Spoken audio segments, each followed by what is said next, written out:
that gun ownership is a right, and with that right comes great responsibility. Based on the information and evidence I have received, today I am announcing charges against the shooter's parents, Jennifer and James Crumbly. Over in Oakland somewhere. Basically, before we get into that, I want y'all guys to know that there's a door kicking TikTok trend mistaken for home invasions, prompting calls to the police. And the only reason I'm doing this video, y'all, of this portion, and no, it's not sponsored, but when we were younger, one of the things we used to do to try to have fun in our neighborhood, which wasn't really fun to the people we were doing it, was basically we would go in the high-rise building or the low-rise, or mainly the high-rise. And at that point, you know, elder people, some disabled, y'all. I mean, let's keep it real. Some on drugs. We would run through the high-rise, especially on one end where they would put, you know, more of the senior citizens. And on the other side, going down one hall, it was like for families and young adults and stuff like that. They tried to keep the, you know, elders separated. But we was mischievous. We weren't always good kids, y'all. And I don't think this is too bad to tell y'all. But we used to run down the hallway, start on one end, kick the doors as we running down the hallway, and then hide so they can't find us. Some people used to come out and chase us.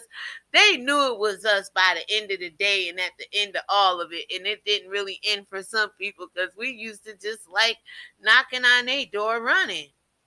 Now, I don't know if you call that demonic or not. Mischievous, yeah. Pain in the ass, yeah.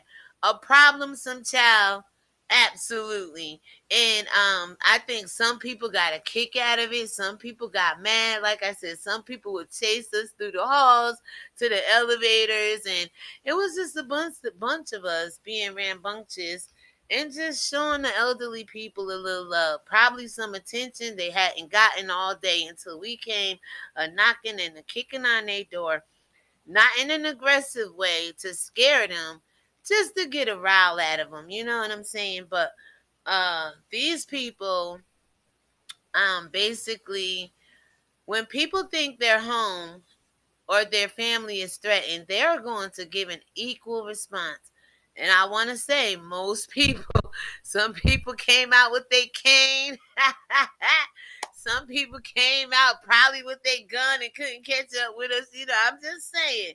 Some people probably came out with their cross and Bible. But anyway, police are alerting schools, parents, and community members of a potentially dangerous challenge seen on TikTok, which I don't have a TikTok account, y'all, which encourages others to kick in the doors of homes. We didn't kick in no door. We didn't kick them open. We hit the door. We banged on it. We knocked a couple times. We might have kicked it lightly with our foot, you know, boom, but we didn't do it to gain access or open the door with that much force. It wasn't like that, guys. So in videos shared on TikTok, young people kick doors to the beat of the song Die Young. And I told you now, this part of the story may be turning demonic. Because once you kick somebody's damn door in and you don't know who's sitting on the other side with a gun trying to protect their family or whatever, your life can very, very well be taken. So I wouldn't suggest this at all, people. And this is by musical artist Ketcha before running off. So they're playing Die Young as if, hey, they're speaking it into existence. Come kill me. I just kicked in your door. I want to die young. And a lot of people have spoken their untimely death of way too soon into existence by doing stupid stuff like this. Some use enough force where doors are kicked open entirely. And this was not our stilo. This was not our MO. This was something we would not have done. Because remember, most of the people we were doing it to was our grandmothers, our aunts and uncles and older relatives in the community.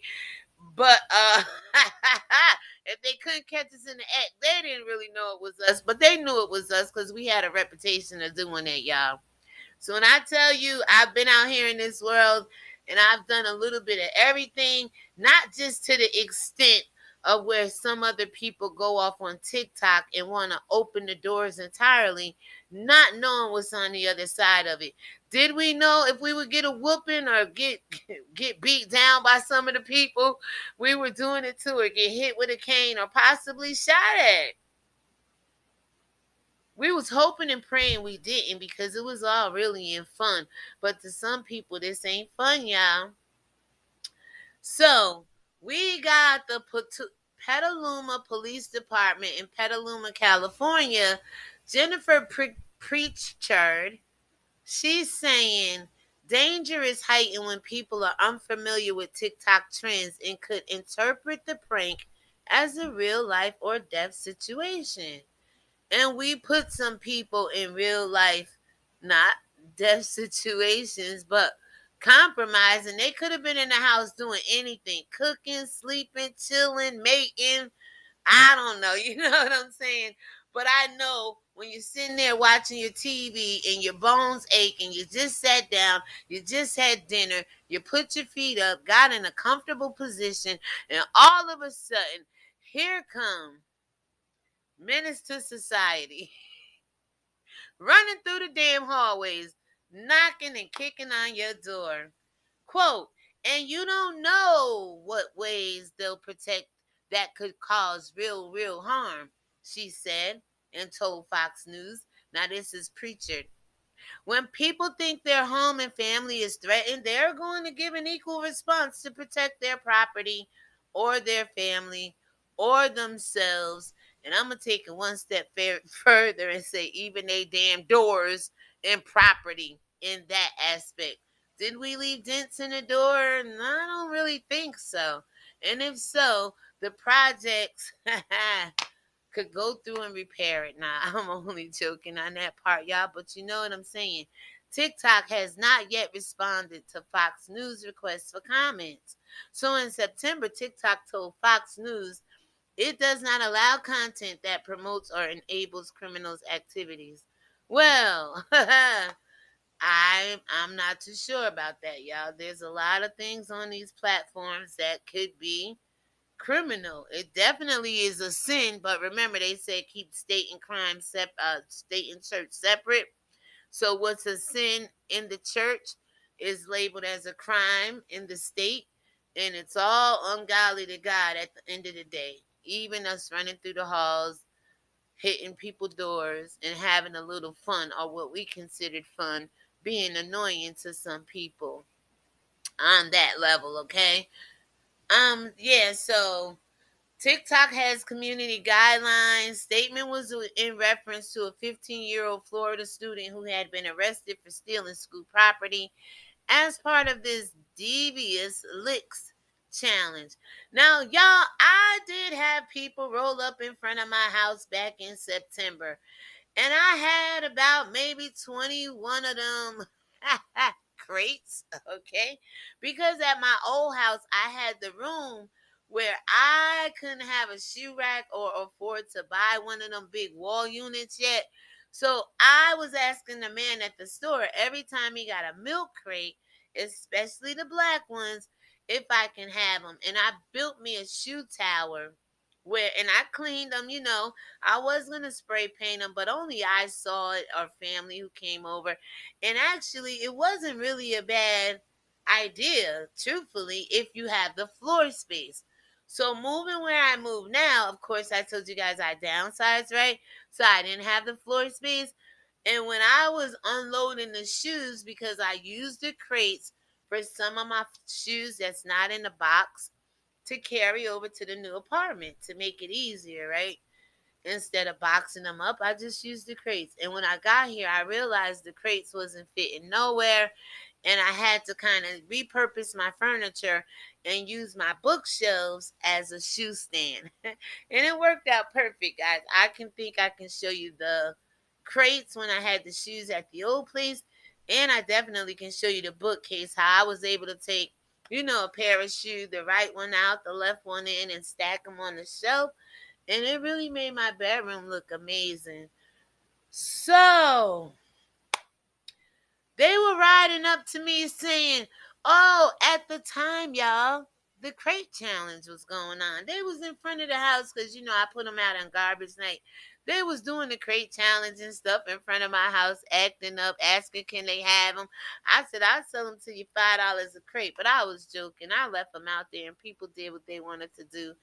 And then eventually the garbage, ran the next morning. But it was fun when I first moved in because the crate challenge was going around at that time.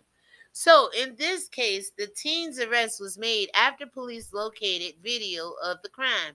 So again, we can't be out here stealing school property and doing the devious licks challenge and the kick the door challenge and there's a slap a teacher challenge as kids are arrested. Oh my God. Slap the teacher challenge. Now, I ain't know about no challenge when I was in 7th grade. But there was a man named Frank Russo who was principal of the middle school. And I remember, like I said, I was a rebel with all kind of causes back then, okay?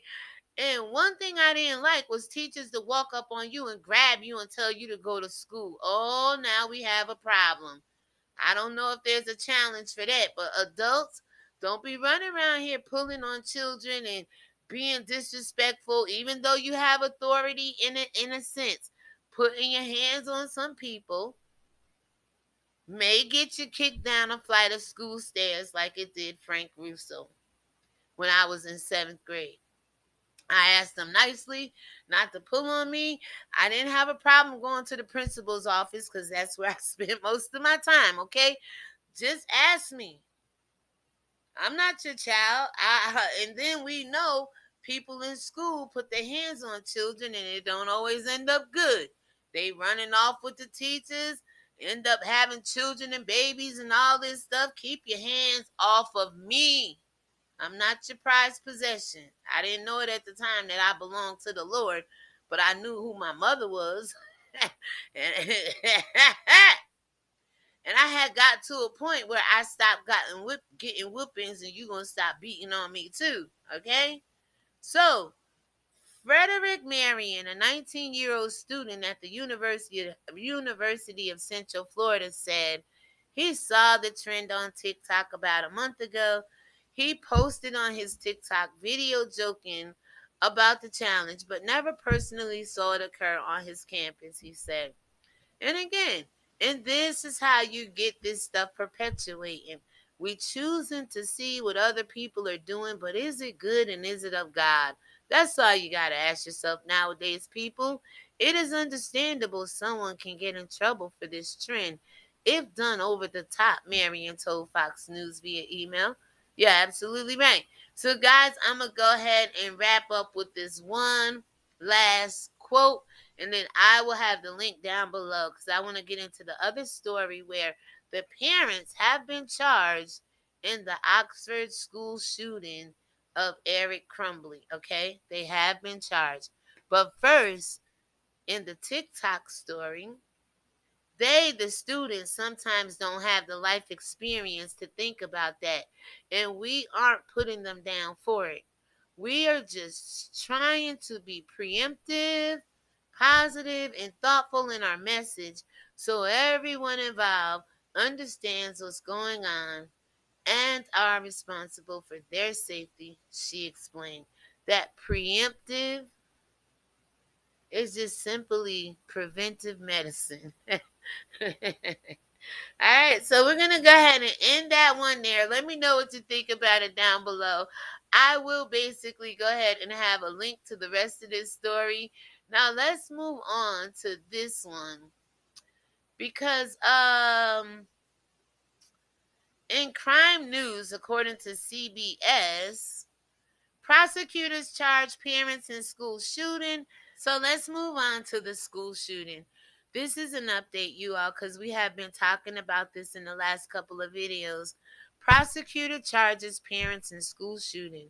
The parents of the teen charged with fatally shooting 4 people and wounding 7 others at a Michigan high school have been charged in connection with the rampage, Oakland County prosecuting attorney Karen McDonald announced Friday. And that may be today, you all. I think this is very recent because I've been kind of following this case, and this is an update I saw today on the computer, December 12th, December 3rd, 2021, 12/3/2021. James and Jennifer Crumbly each have been charged with 4 counts of involuntary manslaughter. Oh my God. Now, I know there's 4 people dead in this case, and I don't know if any have succumbed to loss of life since I last checked, but there were many injured, and I believe the last one that lost her life, I believe, was a 17-year-old girl or something like that. So I wonder who's being charged here. Let's go ahead and listen to what attorney Karen McDonald has to say, all right? Michigan, where officials are giving an update on the investigation into the deadly Oxford High School shooting. Injured in Tuesday's shooting have made some progress recovering from their physical injuries. While the physical wounds of the victims are starting to heal, the emotional wounds to the victims, students, and the entire community will last for years. I continue to work with Oakland County Sheriff Mike Bouchard and his team to stay close to the facts and evidence of this case as it continues to evolve. My role as the Oakland County prosecutor is to seek justice for the victims of this tragedy. The family, friends, and loved ones of Hannah St. Juliana, Madison Baldwin, Tate Murr, and Justin Schilling, and the other victims have had their lives shattered. As I mentioned a few days ago, I did have the opportunity to speak with the parents of the children who were killed. Additionally, my office has reached out this morning to all of the victims who were injured. And we continue to be dedicated to offering them services and support during this time. While the shooter was the one who entered the high school and pulled the trigger, there are other individuals who contributed to the events on November 30th, and it's my intention to hold them accountable as well. It's imperative we prevent this from happening again. No other parent or community should have to live through this nightmare. I have shared previously, and I will reiterate today, that gun ownership is a right, and with that right comes great responsibility. Based on the information and evidence I have received, today I am announcing charges against the shooter's parents, Jennifer and James Crumbly. The charges are as follows. James Crumbly is charged with 4 counts of involuntary manslaughter. Jennifer Crumbly is also charged with 4 counts of involuntary manslaughter. I will now publish the details that led to that decision and have already previously been made public, which allows me to comment on them in a swear-to that has just taken place in the district court. All right, guys, so let me go ahead and interject here or intervene or insert myself, because you're going to hear this prosecutor, Karen McDonald, go on to say, the father buys the gun on, I believe, November 26th, like 4 days before the shooting, which happened on November 30th. The investigation into the school shooting incident at Oxford High School, which occurred on November 30th, 2021, has revealed that James Crumbly purchased a Sig Sauer 9mm model SP 2022 from Acme Shooting Goods in Oxford, Michigan on November 26, 2021. A store employee confirms that Ethan Crumbly was present with James at the time of the purchase. Per statute, James Crumbly completed ATF Form 5309A. You're going to hear how he was in school and mom was texting him, talking about don't do it. On or about November 26, 21, Ethan Crumbly's social media posts revealed photos of the semi-automatic handgun, along with the caption, "Just got my new beauty today," including an emoji with hearts, "Sig Sauer 9mm. Any questions I will answer," end quote. Subsequent to the purchase of that weapon, one of Jennifer Crumbly's social media posts on about 11/27/21 read, quote, Mom and Son Day testing out his new Christmas. Thereafter, Jennifer Crumbley exchanged text messages about the incident with her son on that day, stating, quote, LOL, I'm not mad at you. You have to learn not to get caught. And when the news of the active shooter at Oxford High School had been made public, Jennifer Crumbley texted to her son at 1:22 p.m., quote, Ethan, don't do it, end quote. You're going to hear how all day, the day of the shooting, him and Mom was texting one another. There's a picture of him basically drawing like some bloody picture and writing some egregious words on this paper, like the world is dead or something like that. And there was blood on the paper. On November 30th, 21, the morning of the shooting, the next day, Ethan Crumbley's teacher came upon a note on Ethan's desk, which alarmed her to the point that she took a picture of it on her cell phone. The note contained the following: a drawing of a semi-automatic handgun pointing at the words, quote, the thoughts won't stop, help me, end quote. In another section of the note was a drawing of a bullet with the following words above that bullet, quote, blood everywhere, end quote. Between the drawing of the gun and the bullet is a drawing of a person who appears to have been shot twice and bleeding. Below that figure is a drawing of a laughing emoji. Further down the drawing are the words, quote, my life is useless, end quote. And to the right of that are the words, quote, the world is dead, end quote. And then when, the school officials started to investigate, the DA is going to say, the prosecutor is going to say that that paper was altered. Counselor obtained the drawing, but the shooter had already altered it. The drawings of the gun and the bloody figure were scratched out along with the words, help me, and my life is useless. The world is dead, and blood everywhere. Those were all altered by him. At the meeting, James and Jennifer Crumbley were shown the drawing and were advised that they were required to get their son into counseling within 48 hours. On November 21st, 21, a teacher at the Oxford High School observed Ethan Crumbley searching ammunition on his cell phone during class and reported the same to school officials. Jennifer Crumbley was contacted via voicemail by school personnel regarding that son's inappropriate internet search. School personnel indicate they followed that voicemail up with an email but received no response from either parent. As a result, James and Jennifer Crumbley were immediately summoned to the school. A school counselor came to the classroom and removed the shooter and brought him to the office with his backpack. Both James and Jennifer Crumbley failed to ask their son if he had his gun with him or where his gun was located, and failed to inspect his backpack for the presence of the gun, which he had with him. You're going to hear how she says, basically, people, you want to own guns and you can't keep them from your children, you need to get charged for it. So I want to ask you guys, let me know honestly down below. Should the father or the parents, and I don't think it was the father's fault. I think they went to a relative's house, or maybe relatives came to their house, but I don't think the father put the gun under the cushion seat of the couch where the 3-year-old got the gun and killed the young 5-year-old girl, the twin. Who should be held accountable for that? While the shooter was the one who entered the high school and pulled the trigger, there are other individuals who contributed to the events on November 30th, and it's my intention to hold them accountable as well. It's imperative we prevent this from happening again. No other parent or community should have to live through this nightmare.